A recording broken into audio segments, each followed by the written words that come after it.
Para entender un poco la ley tenemos que entender por qué sale esta ley. La situación actual del Parque Español de Vivienda Social es paupérrima. Es decir, tenemos 290.000 viviendas de titularidad pública. De ellas, 180.000 son de las comunidades autónomas y 110 de los ayuntamientos. Eso supone que son el 1,6% de los total hogares que hay en España. Respecto al 15% que hay países de la Unión Europea que están destinando a vivienda social el 15% de todas las viviendas que hay en sus países, como puede ser Francia, Reino Unido, Suecia, Países Bajos, Austria o Dinamarca. ¿Eso qué supone? Que nuestros jóvenes no se pueden ir de casa, pues, entre unos y otros alrededor de los 29-30 años, mientras que en el resto de Europa, pues los jóvenes a los 25 años ya tienen su vivienda propia. ¿El gobierno qué ha hecho? Trasladar el problema que tiene el Estado a los particulares. El esfuerzo financiero, vosotros os acordaréis de que para las hipotecas se decía, oye, si te vas a gastar más, es decir, tú no puedes pedir una hipoteca que el coste de la hipoteca sea más del 40% de tus ingresos, ¿no? Bueno, pues ahora lo han cambiado y lo que han dicho es, porque además esto también afecta al mundo hipotecario, es decir, la cuota de la hipoteca que tú pagues o el alquiler más los gastos y suministros, y gastos y suministros es la luz, el agua, el teléfono, el IBI, la comunidad, todo eso no puede superar más del 30% de tus ingresos, no de los tuyos personales, sino de la unidad de convivencia. Aquí hay dos cambios, primero que rebajan el esfuerzo, no estamos en el 40 sino el 30, y después en la unidad de convivencia, no se habla de la unidad familiar. La segunda definición que nos ha traído a todos de cabeza, ¿no? Gran tenedor, pues hay dos tipos de grandes tenedores, el gran tenedor de siempre, que podemos estar de acuerdo o no, pero que es el que tiene más de 10 viviendas o una superficie de 1.500 metros cuadrados de uso residencial. Pero después está el gran tenedor excepcional. ¿Cuándo ese es excepcional? Cuando se tienen 5 viviendas en zonas tensionadas. Para que declare la zona tensionada, se realiza un estudio por la Dirección General del Catastro del Ministerio de Hacienda. Entonces tiene que cumplir dos requisitos. Uno, que realmente el coste de la hipoteca o el alquiler, más los gastos y suministros, superen el 30% de los ingresos de la unidad de convivencia, puede pasar que el precio del alquiler o de la compra en los últimos 5 años se haya incrementado más de 3 puntos porcentuales al IPC de la comunidad. Entonces, estas declaraciones de las comunidades autónomas se pueden recurrir. Otra historia es, ¿merece la pena recurrir la declaración de zona tensionada? Bueno, pues las declaraciones de zona tensionada durarán 3 años. En 3 años, se prorrogará anualmente. En 3 años, si han conseguido bajar los precios y establecer un nivel de precios más asequible y dejan de cuadrar estas dos condiciones, pues la zona tensionada dejará de ser, ¿vale? Por lo tanto, una zona tensionada no es una cruz para toda la vida, sino será en un tiempo determinado, sin aprobarlo. Lo cierto es que la propia ley dice que los efectos de la ley serán a partir del 30 de junio del 2023. Por otro lado, ¿a quién se aplicarán? Se aplicarán a los contratos que se firmen a partir de esa fecha, a partir de los del 30 del 6. Los que se hayan pactado anteriormente seguirá por la ley del 94, con todas sus modificaciones, y se puede acordar cambiar de ley. Es decir, un contrato del 94 se puede pactar que sea esta nueva ley la que nos afecte. Y después hay una modificación de los efectos fiscales. Y esta entrará en vigor a partir del 1 de enero del 24. ¿Qué quiere decir? Que todos los ingresos de alquileres que yo reciba durante este año 23 los seguiré declarando con las mismas condiciones que venía hasta ahora. Y a partir del 24, los ingresos que reciba del 24 se aplicarán los beneficios fiscales. ¿Dónde se aplica esta ley? Se aplica en todo el territorio nacional, pero sobre todo en aquellas comunidades autónomas que acepten desarrollar la ley. Ahora la pregunta es, ¿cómo piensan hacer? ¿Cómo piensan conseguir más vivienda social? Por una parte, lo que pretenden es dedicar más suelo a la vivienda pública. Tenían determinado un 30%, pues la voluntad es llegar a un 50%. Por otro lado, es a través de los índices de referencia. ¿Cómo se aplicarán? Pues se aplicarán en aquellas comunidades que quieran aplicar estos índices de referencia. Si la comunidad autónoma dice, oye, a mí me da igual, seguir alquilando como queráis, pues estos índices de referencia no nos va a afectar. Y después, esos índices irán en función de las zonas tensionadas. Y las zonas tensionadas, como hemos dicho antes, serán durante 3 años. Cada 3 años se tendrá que volver a ver si esa zona sigue tensionada y qué valores tiene esa zona.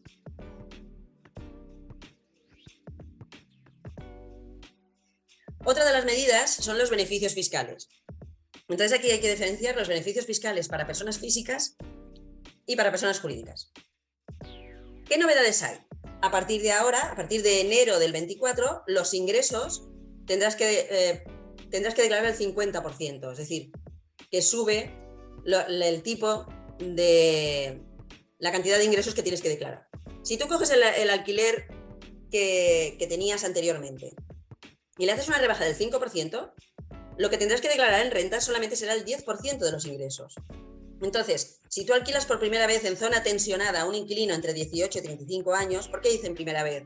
Porque no quiere decir que, oye, tú tenías a los inquilinos jóvenes y ahora te lo vas a deducir. No, si el inquilino es nuevo, tenías a gente mayor y ahora se lo alquilas a gente entre 18 y 35, pues declararás en la declaración de renta un 30% de los ingresos. Y si quiero volver a deducirme el 60%, pues tendré que haber hecho obras de rehabilitación en la vivienda en los últimos 2 años. Y las características de esas obras son las mismas que te establece para descontártelo en la declaración de renta. Las personas jurídicas siguen igual. La única bonificación es el 40%. Entonces, la actividad principal de la sociedad tiene que ser la del alquiler. Tiene que tener más de 8 viviendas arrendadas o ofrecidas en arrendamiento. Y tienes que tenerlo más de 3 años. Y solicitar a Hacienda, oye, yo soy una sociedad de tenencia de inmuebles. Por lo tanto, ahí tendré una bonificación del 40%, es decir, de los ingresos que cobre la sociedad, solo pagará el 40%.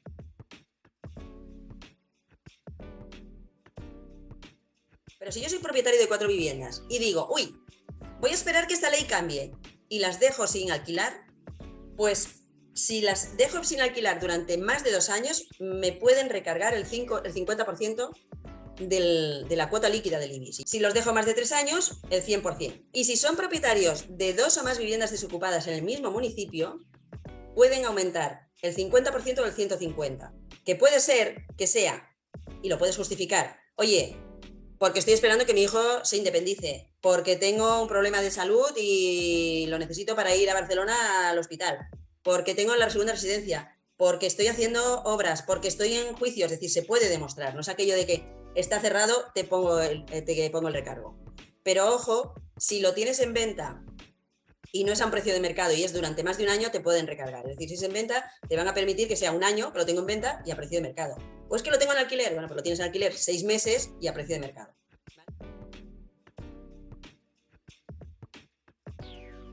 Pues la limitación de precios en alquiler en zonas tensionadas. Ya sabemos que las zonas tensionadas serán aquellas que declaren las comunidades autónomas y que durante 3 años. Y se irá renovando esos precios. ¿Qué precio tengo que yo poner si tengo un piso en zona tensionada? Pues si yo lo he tenido alquilado anteriormente, tendré que coger el último del último contrato. O, si hay índice de referencia, el del índice de referencia, el más bajo de los dos. ¿Puedo subir el precio? Claro. Puedes subir hasta un 10%. Si en los 2 últimos años has hecho una rehabilitación superior al 25% del valor del inmueble, o has hecho obras de ahorro de energía más del 30%, o has hecho una mejora de accesibilidad, o has prorrogado el contrato a igual o más de 10 años. ¿Se pueden repercutir los gastos? Sí. Tú haces un nuevo contrato y tú puedes repercutir los gastos, pero lo que no puedes es sumar cuotas o gastos que no habías hecho. Después está la ampliación de la duración de los contratos y las prórrogas. En este caso, les afecta a quien les afecta, es decir, a la mayoría no les afecta. La duración de los contratos siguen siendo, si eres persona física, 5 años con una prórroga de 3 años, y si eres persona jurídica, 7 años con una prórroga de 3 años. Los propietarios, si quieren interrumpir esta prórroga, si quieren antes de que acabe el contrato, para no pasar a los 3 años, tienen que decirle, oye, con 4 meses de antelación quiero recuperar la vivienda, y si eres el inquilino, con 2 meses de antelación.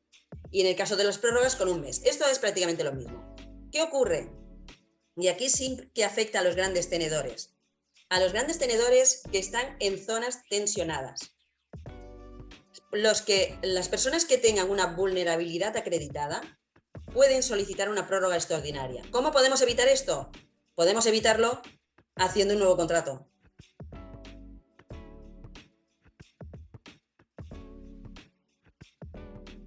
Después está la declaración de vulnerabilidad. ¿Cuándo una persona es declarada vulnerable? No una persona, la unidad convivencial. Por eso la historia es, vamos a hacer el contrato de alquiler con todas aquellas personas que realmente ganan dinero en la familia, ganan dinero en la unidad y me van a pagar el alquiler. ¿Quién tendrá que declarar la vulnerabilidad? Los servicios sociales.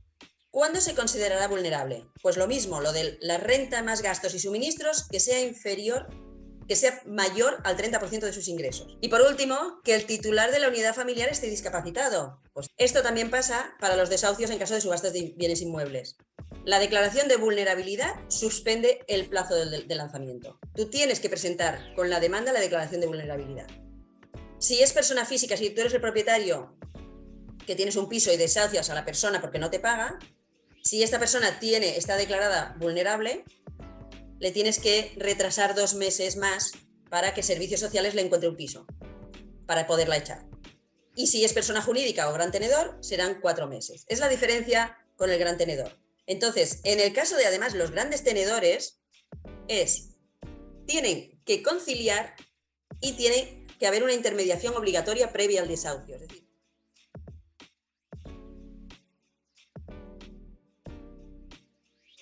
respecto a la obligación de información y transparencia, ¿qué información hay que dar?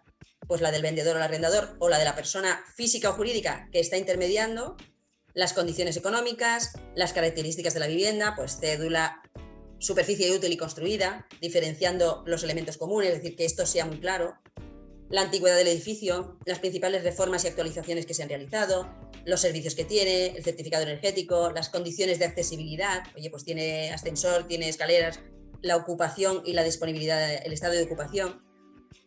En el caso de la información jurídica, la titularidad de cargas y cuota de participación en la propiedad. Si la vivienda es protegida, pues el régimen aplicable, edificios catalogados, decir qué limitaciones para reformas y rehabilitación. Y después se puede solicitar la detección, es decir, oye, yo voy a comprar el piso, pero sospecho que tiene amianto o que tiene sustancias peligrosas.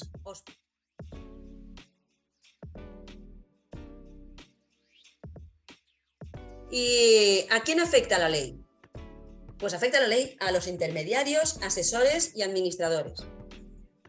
¿Cómo? Pues los que se encuentran en zonas tensionadas, informar de la última renta, es decir, el intermediario que no informa de que el último contrato de alquiler de este piso se pagaba tanto dinero, también tiene responsabilidad.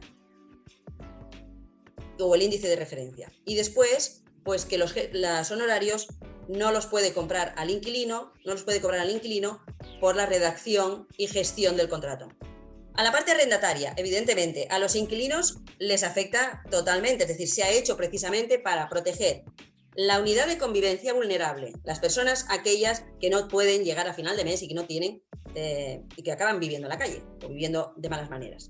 Los menores, los dependientes y los mayores de 65 años. Estos son los elementos que protege la ley.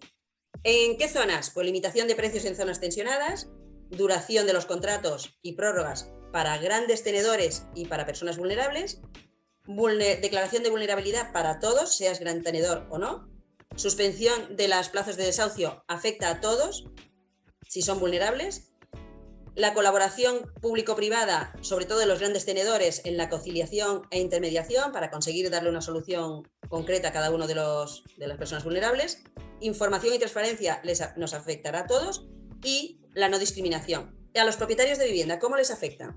A todos los propietarios de viviendas, tengan un piso o tengan 100, primero, todos tienen, si presentan un desahucio, que demostrar que no es gran tenedor. Zona tensionada, nuevos contratos. La renta tiene que ser igual a la renta actualizada del último contrato en los últimos 5 años o inferior al índice de referencia de alquiler. Y no se pueden aplicar gastos o cuotas nuevas que no se hubieran aplicado anteriormente. En las zonas tensionadas, actualizar la renta en función del índice de referencia. Entonces, el INE, antes del 31 de diciembre del 24, definirá el índice de referencia. Mientras tanto, ¿cómo lo hacemos? Es decir, el índice de referencia se aplicará cuando ya tengamos índice, pero mientras tanto lo que mantienen es que durante el año 23 no se puede subir el IPC, sino que se subirá un 2% como máximo, y durante el año 24 un 3% como máximo. como máximo, quiere decir que si el IGC, que es el índice de garantía competitiva, es inferior al 2, se subirá el IGC. Y si es inferior al 3, se subirá el IGC. ¿Vale? Y por último, el gran tenedor y el gran tenedor excepcional. Antes del desahucio, un gran tenedor tiene que declarar, tiene que aportar el documento de vulnerabilidad, acreditativo de vulnerabilidad, es decir, pedirle a servicios sociales o al propio inquilino que no es vulnerable, porque si no es vulnerable haremos el desahucio más rápido, y si es vulnerable, pues tienes que en los 5 meses anteriores al desahucio haberte reunido con él, intentado conciliar, intentado llegar a un acuerdo.